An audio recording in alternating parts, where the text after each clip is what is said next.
ಸಮಸ್ತ ನಾಡಿನ ಜನತೆಗೆ ಅಮೃತ ಮಾಡುವ ನಮಸ್ಕಾರಗಳು. ಅಮೃತ ಸವಿರುಚಿ ಚಾನಲ್ಗೆ ಸ್ವಾಗತ. ಇವತ್ತು ನಾನೊಂದು ಅವರೆಕಾಳು ಸಾಂಬಾರು ಮಾಡ್ತಾಯಿದ್ದೀನಿ. ಹೇಗೆ ಮಾಡೋದಂತ ನೋಡೋಣ ಬನ್ನಿ. ಒಂದು ಬಟ್ಲ ಕೊಬ್ಬರಿ ತೊಗೊತಿದ್ದೀನಿ ನೋಡಿ, ಒಂದು ಟೊಮಟೊ ತೊಗೊತಿದ್ದೀನಿ, ಒಂದು ಈರುಳ್ಳಿ ತೊಗೊತಿದ್ದೀನಿ, ಒಂದು ಸ್ವಲ್ಪ ಹಸಿ ಶುಂಠಿ, ಒಂದು ಸ್ವಲ್ಪ ಚಕ್ಕೆ, ಸ್ವಲ್ಪ 2 ಗಡ್ಡೆ ಬೆಳ್ಳುಳ್ಳಿ ತೊಗೊತಿದ್ದೀನಿ, ಸ್ವಲ್ಪ ಕೊತ್ತಂಬರಿ ತೊಗೊತಿದ್ದೀನಿ, ಒಂದು ಅರ್ಧ ಸ್ಪೂನ್ ಅರಿಶಿನ ಪುಡಿ, 2 ಸ್ಪೂನ್ ಖಾರದ ಪುಡಿ, ಇಷ್ಟೇ ನೋಡಿ. ಸ್ವಲ್ಪ ನೀರು ಹಾಕಿ ಸಣ್ಣಗೆ ರುಬ್ಕೊಂಬರೋಣ. ನೋಡಿ ರುಬ್ಕೊಂಬಂದು ಇಷ್ಟು ಸಣ್ಣ ಇರಬೇಕು. ಒಂದು ಸ್ಟವ್ ಆನ್ ಮಾಡಿದ್ದೀನಿ, ಕುಕ್ಕರ್ ಇಟ್ಟಿದ್ದೀನಿ ನೋಡಿ. ಸ್ವಲ್ಪ ಆಯಿಲ್ ಹಾಕ್ತಾಯಿದ್ದೀನಿ. ಸ್ವಲ್ಪ ಹೀಟ್ ಆದಮೇಲೆ ಸ್ವಲ್ಪ ಸಾಸಿವೆ, 2 ಒಣಮೆಣ್ಸಿಕಾಯಿ, 2 ಈರುಳ್ಳಿ ಹಾಕ್ತಾಯಿದ್ದೀನಿ. ಸ್ವಲ್ಪ ಫ್ರೈ ಮಾಡ್ಕೊಳ್ಳೋಣ. ಗೋಲ್ಡನ್ ಸ್ವಲ್ಪ ಚೇಂಜ್ ಆದರೆ ಸಾಕಿದ್ದೇನೆ, ತುಂಬ ಫ್ರೈ ಆಗೋದು ಅನ್ಬೇಡಿ. ಇವಾಗ 2 ಟೊಮೊಟೊ ಹಾಕ್ತಾಯಿದ್ದೀನಿ, ಸ್ವಲ್ಪ ಕರಿಬೇವು ಹಾಕ್ತಾಯಿದ್ದೀನಿ. ಇದಕ್ಕೆ ಸ್ವಲ್ಪ ಫ್ರೈ ಆದರೆ ಸಾಕು ಎಣ್ಣೆಯಲ್ಲಿ. ಇವಾಗ ನಾನು ಒಂದು ಬಟ್ಲ ಹಸಿ ಅವರೆಕಾಳು ತಗೊಂಡಿದ್ದೀನಿ, ಅವರೆಕಾಳು ಕೂಡ ಹಾಕ್ತಾಯಿದ್ದೀನಿ ನೋಡಿ.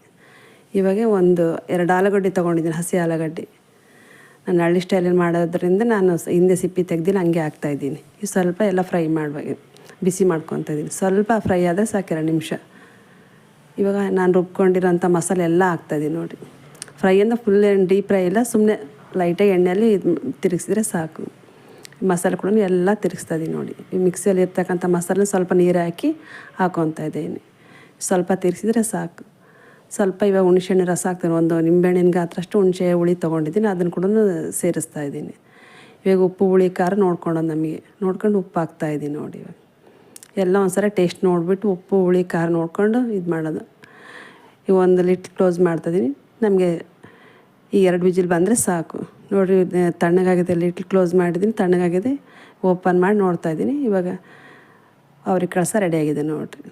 ಇದಕ್ಕೆ ಅನ್ನಕ್ಕೂ ಚಪಾತಿಗೂ ದೋಸೆಗೆ ಎಲ್ಲದಕ್ಕೂ ಒಳ್ಳೆ ಕಾಂಬಿನೇಷನ್ ಅಂತ ಹೇಳ್ಬೋದು. ಈ ರೆಸಿಪಿ ಇಷ್ಟ ಆದಲ್ಲಿ ನಿಮಗೆ ಲೈಕ್ ಮಾಡಿ, ಶೇರ್ ಮಾಡಿ, ಕಮೆಂಟ್ ಮಾಡಿ. ಹಂಗೆ ಇನ್ನು ಯಾರೆಲ್ಲ ಸಬ್ಸ್ಕ್ರೈಬ್ ಮಾಡಲಿ ಪ್ಲೀಸ್ ಸಬ್ಸ್ಕ್ರೈಬ್ ಮಾಡಿ.